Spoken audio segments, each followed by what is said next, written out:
Alter Édition présente La vie des 4 califes. Vie et œuvre du premier calife Abu Bakr as-Siddiq. Dieu le Très-Haut a dit dans la sourate At-Tawbah, verset 40, « C'est Dieu qui l'a déjà secouru quand, expulsé par les infidèles, et se trouvant au fond de la grotte, seul à seul avec son compagnon, il se mit à lui dire, l'encourageant, « Ne t'afflige pas, Dieu est avec nous. » Dieu fit descendre sur lui sa sérénité réconfortante et l'assista de troupes invisibles. Omar ibn al-Khattab, que Dieu soit satisfait de lui, a dit « Y a-t-il quelqu'un de meilleur que celui qui fut l'un des deux, avec Dieu pour troisième ?» D'après Abdallah ibn Omar, que Dieu soit satisfait de lui, le prophète, que la bénédiction et le salut de Dieu soient sur lui, a dit à Abu Bakr « Tu étais mon compagnon dans la caverne, et tu seras mon compagnon près du bassin au jour de la résurrection. » Abu Bakr appartenait à la tribu de Quraysh. Ses parents étaient tous deux de la tribu des Banu Taïm. C'étaient des gens dont les hommes étaient réputés pour leur douceur de caractère et leur bonne éducation. On rapporte aussi que leurs femmes étaient connues pour leur coquetterie, qu'elles étaient parmi les femmes arabes les plus appréciées, et qu'elles avaient beaucoup de faveur auprès de leur époux. Peut-être était-ce dû au fait que les Banu Taïm s'étaient sédentarisés depuis longtemps et que le commerce auquel ils s'adonnaient nécessitait de la bonne éducation et un certain savoir-vivre, ignoré par les Bédouins, dont la vie exigeait au contraire de la rudesse et un caractère endurci. Cette bonne éducation était d'ailleurs manifeste dans la famille d'Abu Bakr. Les sources de l'histoire nous informent que rares étaient les familles qui jouissaient d'une solidarité, d'une affection et d'une intimité comparables à celle qui unissait Abu Bakr à ses parents d'un côté et à ses enfants de l'autre. Abu Bakr, que Dieu soit satisfait de lui, est né 2 ou 3 ans après l'événement de l'éléphant, donc plus ou moins en l'an 572-573 après Jésus-Christ.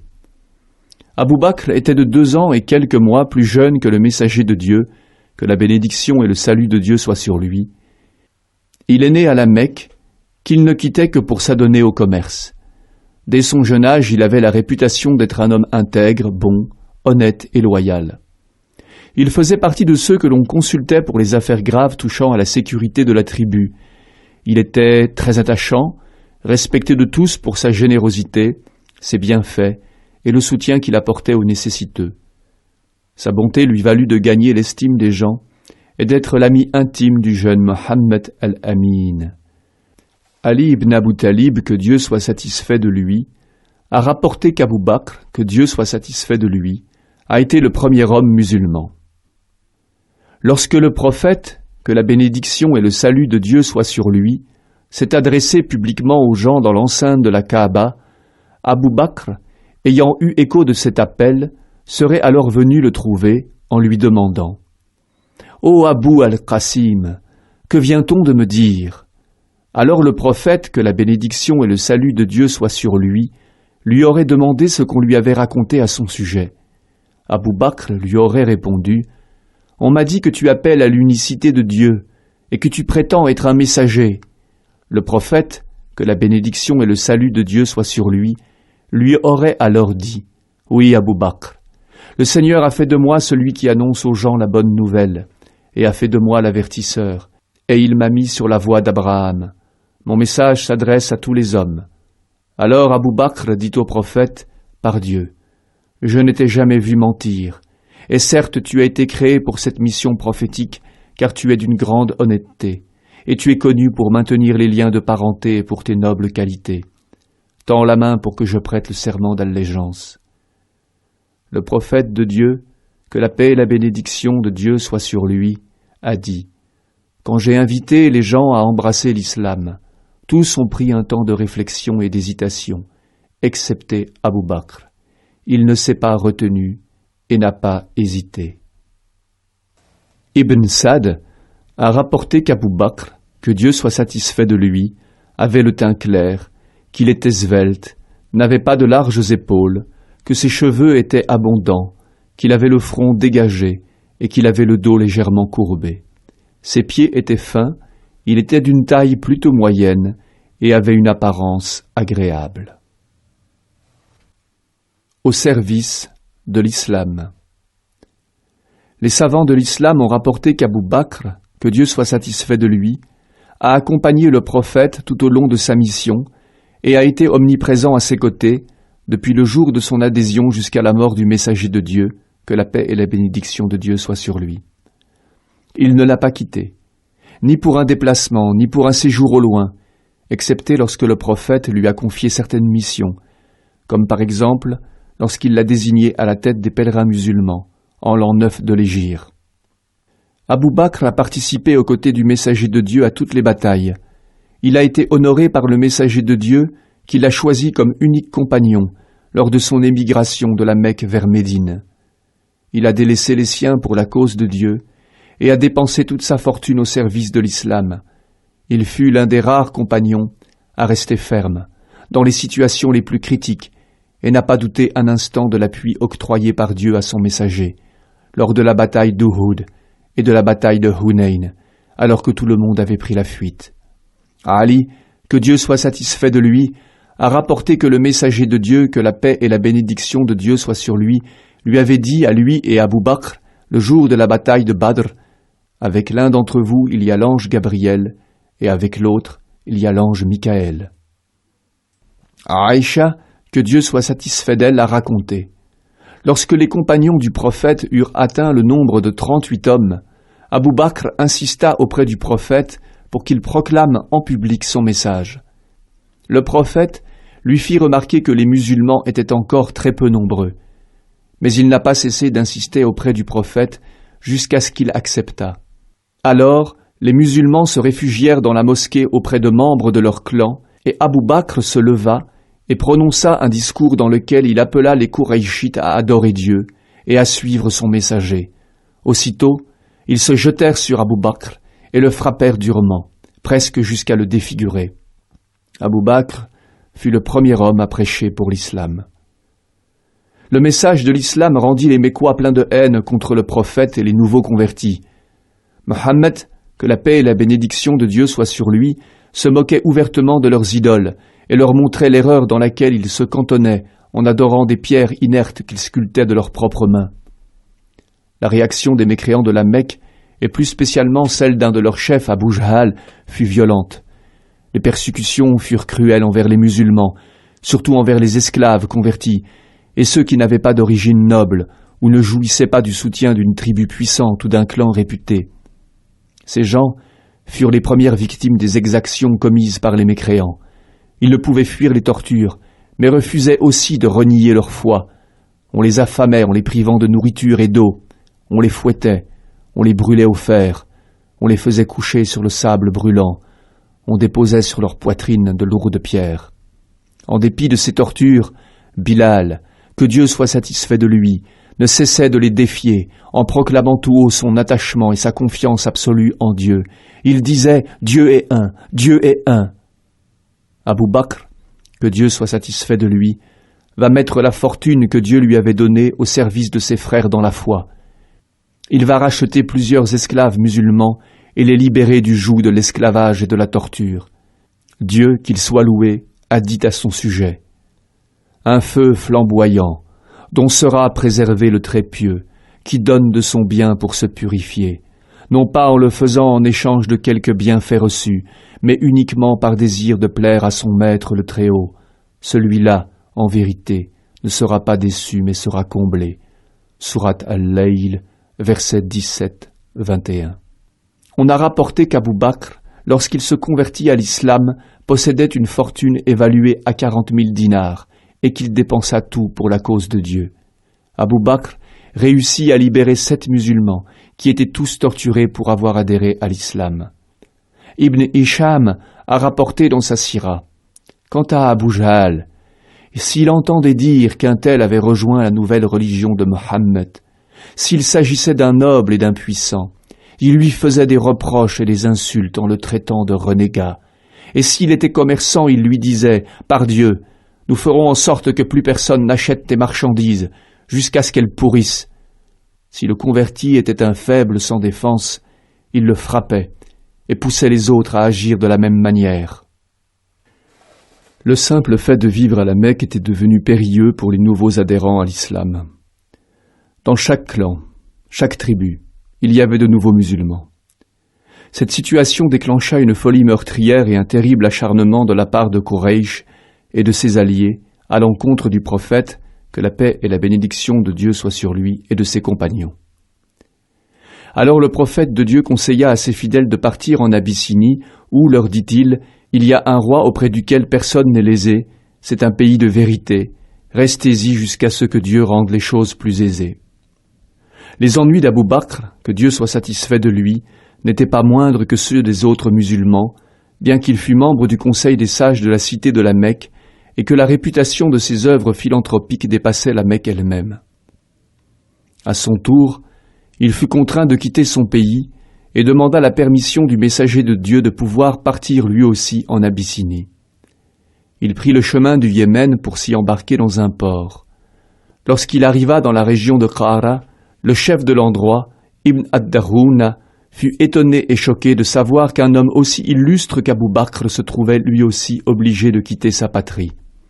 Très touché, il offrit à Abou Bakr sa protection et le ramena à la Mecque, où il déclara publiquement qu'il serait désormais son protecteur.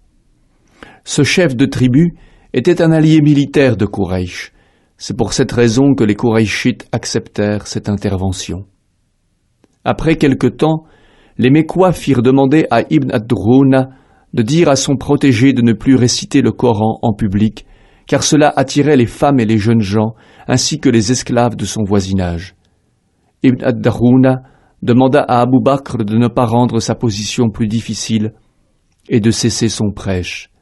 Mais Abou Bakr répondit à son protecteur, « Je n'ai plus besoin de ta protection, Dieu me suffit. » Il décida néanmoins de rester à la Mecque et de renoncer à l'émigration en Abyssinie, car de graves événements se préparaient et des complots se tramaient qui menaçaient la vie même du messager de Dieu, que la paix et la bénédiction de Dieu soient sur lui. Les compagnons partis en Abyssinie comprenaient 12 hommes et 4 femmes. Certains avaient des montures et d'autres marchaient à pied. Dieu les protégea jusqu'à ce qu'ils rejoignissent la côte, où ils s'embarquèrent sur 2 navires. C'est lorsqu'ils apprirent la nouvelle de la conversion de Omar ibn al-Khattab, que Dieu soit satisfait de lui, et que le message sortait de la clandestinité, qu'ils retournèrent à la Mecque. Mais les Qurayshites avaient entre-temps envoyé un émissaire auprès du Négus, le roi d'Abyssinie, pour lui demander de rapatrier de force les réfugiés musulmans, et cet émissaire avait essuyé un refus. Alors, à la Mecque, les persécutions se firent plus sauvages encore à l'encontre des musulmans. Cette situation très difficile poussa le prophète, que la paix et la bénédiction de Dieu soient sur lui, à conseiller à ses compagnons de partir à nouveau se réfugier en Abyssinie. Ils étaient cette fois 83 hommes, ainsi que 11 femmes Qurayshites et 7 femmes d'autres tribus. Lorsque les gens de la tribu de Quraysh constatèrent la manière avec laquelle le Négus avait accueilli les musulmans et les avait honorés, leur haine à l'encontre du prophète et des musulmans restés à la Mecque s'accentua. De plus, la conversion de Omar ibn al-Khattab et de Hamza agaça les Mécois, qui prirent la ferme résolution de boycotter le clan des Banu Hashim, d'isoler les musulmans dans une vallée aride et de leur faire subir un blocus socio-économique pour les affamer. Ceci dura 3 années. 3 années de souffrances qui s'achevèrent avec la mort des 2 soutiens du messager de Dieu, son oncle, Abu Talib, et l'épouse du prophète, la mère des croyants, Radija, que Dieu soit satisfait d'elle. C'était en l'an 10 de la mission prophétique, l'année 620 après Jésus-Christ. Après cette épreuve, Dieu amena par sa volonté certains notables de Quraysh à rompre le pacte avec les leurs et à restituer à la tribu des Banu Hashim le droit de rentrer chez eux. C'est dans ce contexte de deuil, de persécution et de répression permanente que l'événement du voyage nocturne et de l'ascension eut lieu, au cours duquel Dieu invita auprès de lui son envoyé. Le lendemain, lorsque le messager de Dieu, paix et bénédiction de Dieu soit sur lui, informa les Qurayshites de son voyage, ils se moquèrent de lui. Mais Abou Bakr, le sincère, celui qui connaissait la véracité de la parole de Mohammed et son honnêteté, dès qu'il fut informé des dires du prophète, répondit « S'il l'a dit, c'est que cela est vrai. Je le crois déjà pour plus que cela lorsqu'il me dit qu'il reçoit des nouvelles du ciel. » Dès ce jour, Abu Bakr acquit le surnom d'As-Siddiq, le véridique. L'émigration du prophète à Médine. Médine est une oasis fertile à 420 km au nord de la Mecque par route de nos jours. La population arabe de Médine était idolâtre, mais y vivaient aussi les Juifs, détenteurs d'un livre sacré, la Torah. Ce voisinage des Arabes et des Juifs avait familiarisé les premiers avec des notions telles que la prophétie. Ainsi, quand Mohammed se présenta aux pèlerins de Médine, 6 d'entre eux prêtèrent attention aux dires du prophète Mohammed. Grâce à leur perspicacité et à la pureté de leurs esprits, en plus des données qu'ils détenaient des Juifs sur la prochaine apparition d'un nouveau prophète, ils furent convaincus et se convertirent à l'islam. Ils prêtèrent le serment d'allégeance en dehors de la Mecque, en un endroit appelé Al-Aqaba. De retour chez eux, ils commencèrent à prêcher leur foi auprès des leurs. Leur connaissance était limitée, mais néanmoins beaucoup répondirent favorablement à cet appel. Ces 2 événements vont donner un souffle nouveau à la mission prophétique et seront décisifs dans la vie des musulmans de la Mecque. En effet, Mus'hab, que Dieu soit satisfait de lui, que le messager de Dieu, la paix et la bénédiction de Dieu soient sur lui, avait envoyé à Médine pour enseigner l'islam aux nouveaux convertis, revint au bout d'1 an pour annoncer au messager de Dieu l'adhésion massive de tous les Arabes de Yathrib à l'islam, à l'exception de 3 familles seulement. Ainsi, les musulmans de la Mecque pouvaient-ils trouver à Médine un nouveau foyer, où des frères dans la foi étaient prêts à les accueillir et à les protéger. Alors le messager de Dieu, que la paix et la bénédiction de Dieu soient sur lui, leur ordonna d'émigrer. Ils commencèrent à quitter la Mecque par petits groupes, pour fuir la répression aveugle des Qurayshites qui ne cessait de s'amplifier. Bientôt, il ne resta plus à la Mecque que le prophète et sa famille, Abu Bakr et sa famille, les esclaves convertis à l'islam qui n'avaient pas pu se libérer de l'emprise de leur maître, ainsi que les femmes et les enfants. Ce départ massif des musulmans inquiéta les Qurayshites, qui décidèrent d'éliminer physiquement le prophète.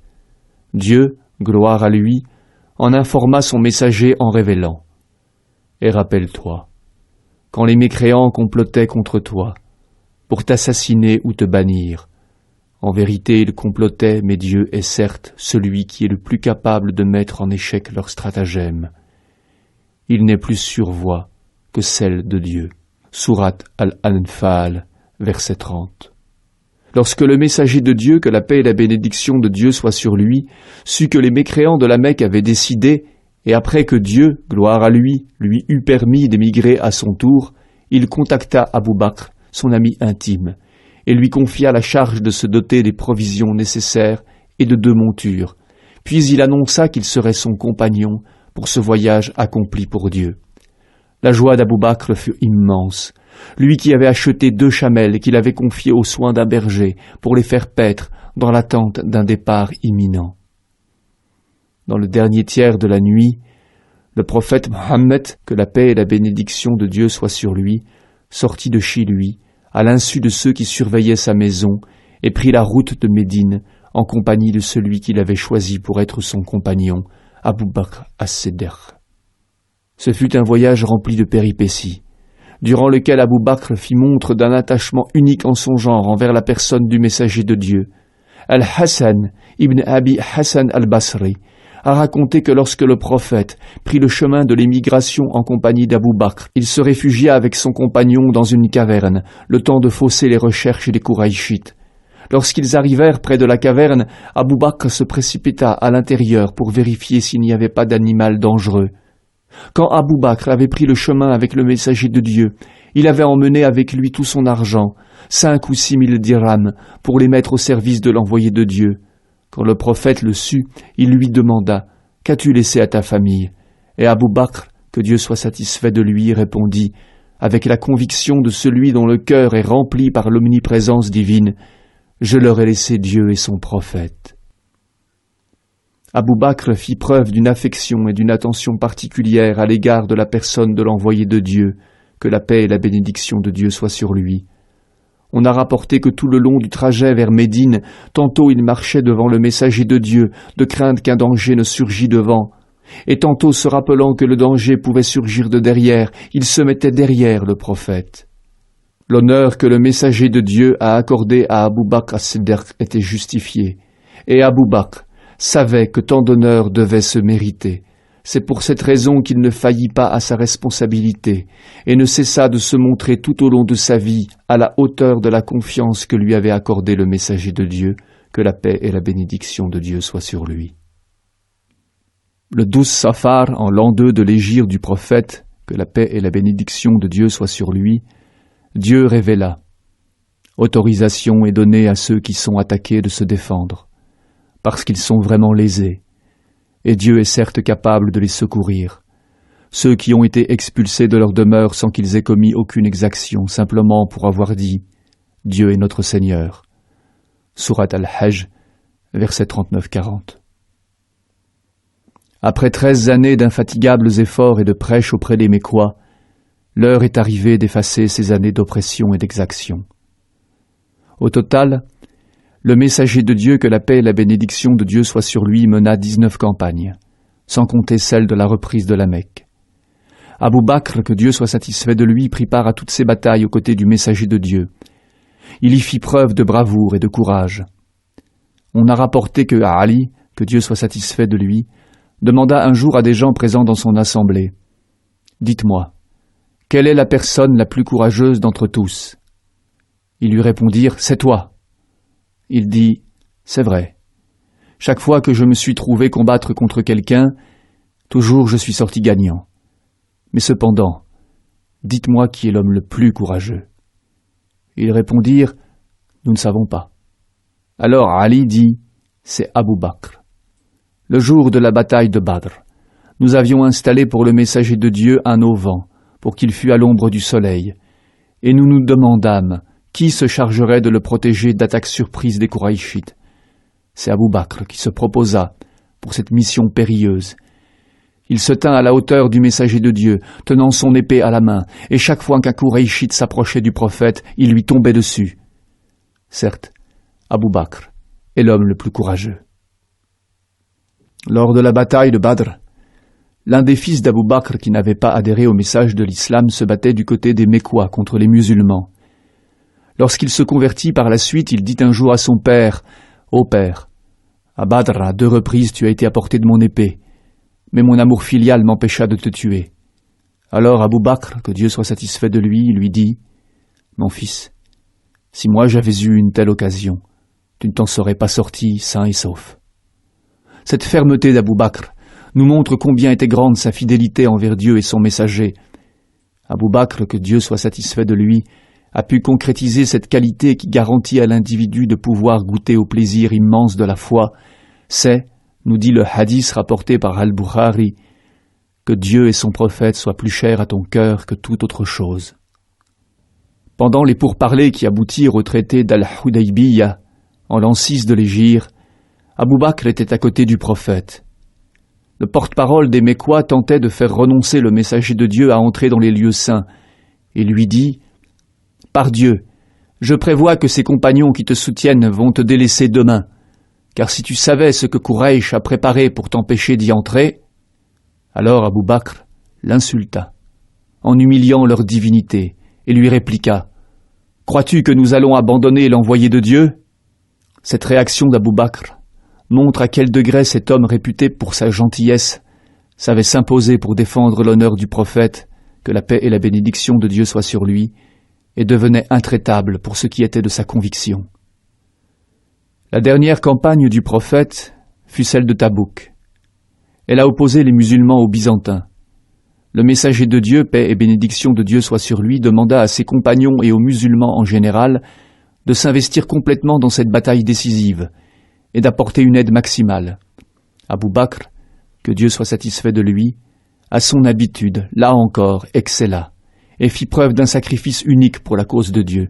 Il déposa tout son argent et tout ce qu'il possédait devant le messager de Dieu, ce qui lui valut la satisfaction du prophète, qui le désigna comme porte-étendard de cette expédition. Le messager de Dieu a dit « Toute personne qui m'a prêté main forte, j'ai pu l'en récompenser, excepté Abou Bakr. Il a eu pour moi tant de bienfaits, que seul Dieu saura l'en récompenser au jour du jugement dernier. Et en vérité, il n'y a pas d'argent qui m'ait été aussi utile comme l'a été l'argent d'Abou Bakr.